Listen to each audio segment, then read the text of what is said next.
बहाना vote bank को है चमकाना। जी हाँ, स्वागत है आपका। आप देख रहे हैं इसी बिहार झारखंड और मैं हूं आपके साथ प्रीति सिंह। बात इसी पर होगी, चर्चा इसी पर होगी, क्योंकि बिहार में जातिगत जनगणना को लेकर सर्वदलीय बैठक में सर्वसम्मति से फैसला लिया गया, लेकिन इस पर सियासत थमने का नाम नहीं ले रही।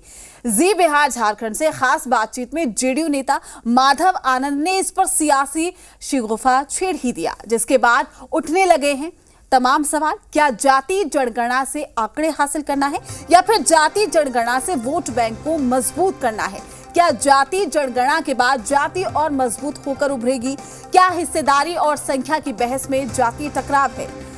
सवर्णों, बुद्धिजीवी और नेता जो चिंता जता रहे हैं, उसका क्या आधार है? ये तमाम सवाल खड़े हो रहे हैं और कई सवाल उठ रहे हैं, लेकिन उससे पहले आपको हम ये भी सुनाएंगे कि माधव आनंद ने जी बिहार झारखंड से क्या कुछ कहा है। आप भी सुनिए।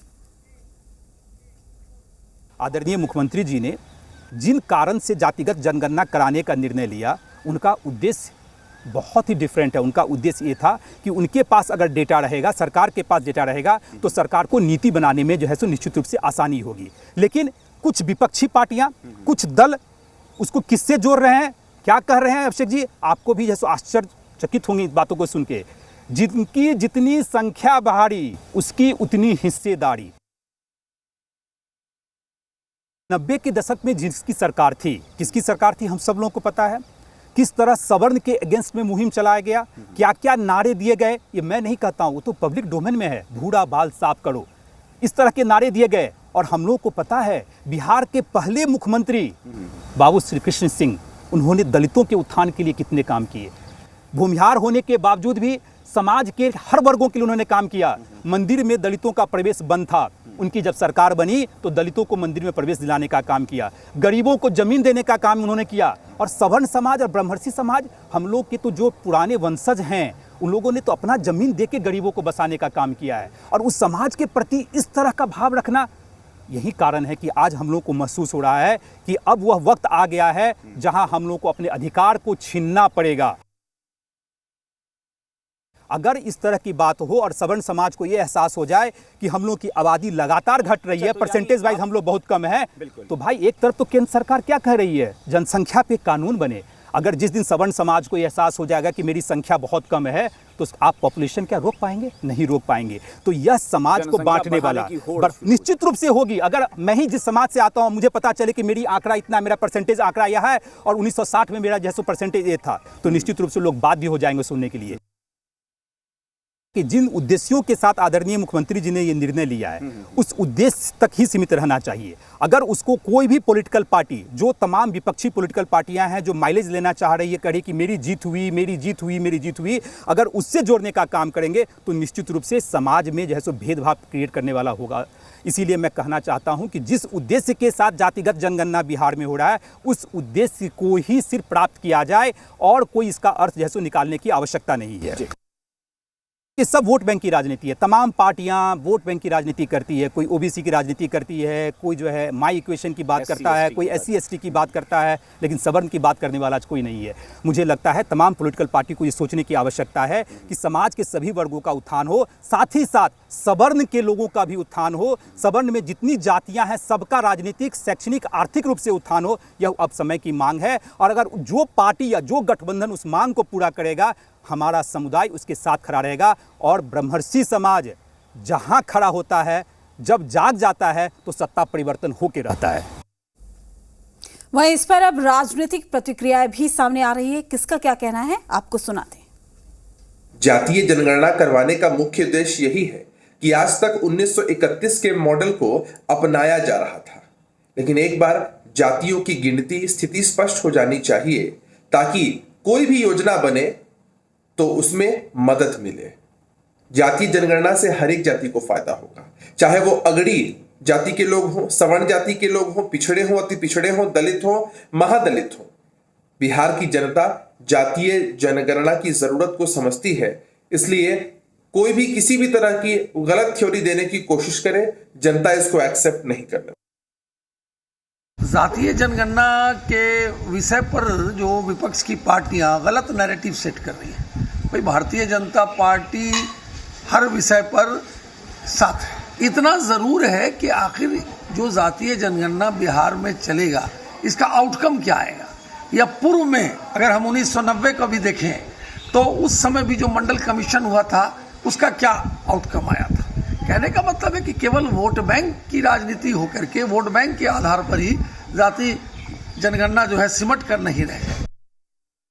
जब हमारी पार्टी ने समर्थन दे दिया है, सारे विपक्ष ने समर्थन दे दिया है, तो इस तरह की आशंकाएं यदि जनता कर रही है तो जब कुछ बातें सामने आएगी तब उस पर जवाब दिया जाएगा। शंका समाधान के लिए सरकार के पास जवाब तलब करना होगा, वो विपक्ष इसका समाधान नहीं कर सकता है। बार बार इस बात को हम लोग दोहरा रहे हैं कि जब सरकार ने पूरी तत्परता के साथ इसको लागू करने का काम किया है तो पहले उसका प्रारूप तो सामने आने दीजिए, उसके बाद में क्या उसमें खामी है, क्या अच्छाई है, वो जब आवेगा सामने उस पर बोला जाएगा। ये जातीय जनगणना कराने का उद्देश्य जो पहली बार श्री लालू प्रसाद यादव जी ने मांग किया था, कहा था कि जातीय जनगणना इस देश में हो, उसके पीछे कारण था कि भीख मांगने वाला किस जाति का लोग है, ठेला चलाने वाला किस जाति का लोग है, चौक चौराहे पर तंबू तांग करके रहने वाला किस जाति का लोग हैं, नहर के किनारे रहने वाला, नदी के किनारे वाले रहने वाला किस जाति का लोग हैं, ठेला रिक्शा चलाने वाला किस जाति का लोग है। इसके गिनती से पता चलेगा कि किस जाति के लोग हैं। अरे वोट बैंक की बात क्या है, इसमें वोट बैंक है, यहाँ तो सुधार करना है, गरीबी दूर करना है। और जो लोग इसके खिलाफ में हैं वो कभी नहीं चाहते कि गरीबों का कल्याण हो। तो अब इस मसले को लेकर सियासत गरमाई हुई है, बयानबाजी का सिलसिला एक बार फिर से शुरू हो गया है। तमाम जानकारी के साथ हमारे संवाददाता नवजीत हमारे साथ जुड़ चुके हैं। नवजीत, जातिगत जनगणना की अगर हम बात करें तो क्या वाकई वोट बैंक को मजबूत करने के लिए कराई जा रही है? तमाम ऐसे सवाल खड़े हो रहे हैं जो कि लगातार बयानबाजी का सिलसिला। देखिए, जो पॉलिटिकल जो पार्टियां होती है, जो सियासी जो दल हैं, वो कि कोई भी काम करे, किसी तरह के जो काम करते हैं, योजना बनाते हैं, चाहे सड़क बनाएं या बिजली पहुंचाएं, उनके पीछे का जो मकसद होता है वो यही होता है कि उनका जनाधार है, वोट बैंक है, वो मजबूत हो। तो इस बात से इनकार नहीं किया जा सकता है कि जो जातों की जो गिनती हो रही है, जातीय जनगणना जो होना है, उसके पीछे का जो मकसद है वो वोट से जुड़ा हुआ नहीं हो, ऐसा नहीं हो सकता। चाहे बीजेपी हो, चाहे जेडीयू हो, चाहे आरजेडी हो या फिर कांग्रेस हो, जो तमाम जो दल हैं वो इसी मकसद के साथ आगे बढ़ रही है। आप देख लीजिए कि बिहार में जिस तरीके से बीजेपी पहले किस तरीके से जातीय जनगणना को लेकर के विरोध जताती रही, केंद्र सरकार ने इसे कराने से मना कर दिया, राज्यों पर छोड़ दिया, लेकिन आखिर क्या मजबूरी रही कि बीजेपी है वो कलिए की समर्थन में आई? वजह साफ है, इसके पीछे वोट बैंक है। जेडीयू का भी क्या स्थिति है? वोट बैंक है। यदि ये जरूर कहा जा रहा है कि लोगों की गिनती होगी, उनकी गरीबी की गिनती होगी, कौन किस जगह पे है, ये अपनी जगह है, योजनाएं बनाने के लिए किया जा रहा है, बताया जा रहा है, ये अपनी जगह है। लेकिन आप इस बात से इनकार नहीं कर सकते हैं कि इसके पीछे का जो मकसद है वो वोट नहीं है। बिना वोट के कोई भी सियासी दल कुछ नहीं किया करती है, चाहे कोई भी पार्टी हो, कहीं की भी सरकार हो। तो आप जो सबसे बड़ी अहम बात है कि जिस तरीके से जो जेडीयू के नेता जिस तरीके से बातें कर रहे हैं कि मुख्यमंत्री का ये थीम है, यह सोच है, तो उन्हें भी यह सोचना होगा कि आखिर क्यों हो रहा है, क्या वजह है।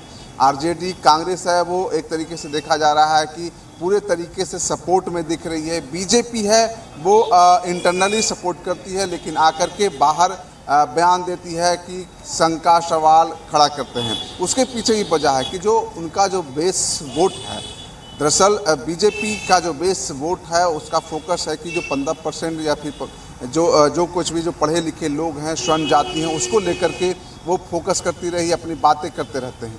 तो कहीं न कहीं कुल मिलाकर देखिएगा तो खेल है वही वोट बैंक का। वोट बैंक की राजनीति से इनकार नहीं किया जा सकता है।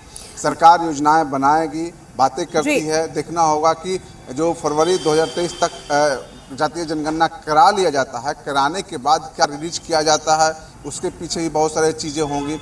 अभी तो शुरू भी नहीं हुआ, लेकिन शंका सवाल के घेरे में जिस तरीके से चीज़ों को खड़े किए जा रहे हैं, तो इससे मुख्यमंत्री नीतीश कुमार पे जरूर प्रेशर होगा कि किस तरीके से कराएं, कैसे कराएं, कि जिससे कि कोई सवाल, कोई आपत्ति, किसी तरह की समस्या खड़ी ना हो जाए। बिल्कुल नवजीत, और ये कहना भी गलत नहीं होगा कि सियासत की रोटियां भी इस मुद्दे पर सेकी जा रही है। शुक्रिया आपका तमाम जानकारी देने के लिए। तो आपको बता दें कि लगातार सियासत जारी है जातिगत जनगणना को लेकर, लेकिन बड़ा सवाल यही बना हुआ है कि क्या वाकई वोट बैंक को चमकाने की राजनीति हो रही है इसके पीछे। अब बात कांग्रेस के हल्ला बोल की। जी हां, पटना में ईडी ऑफिस पर कांग्रेस नेताओं का प्रदर्शन देखने को मिल रहा है।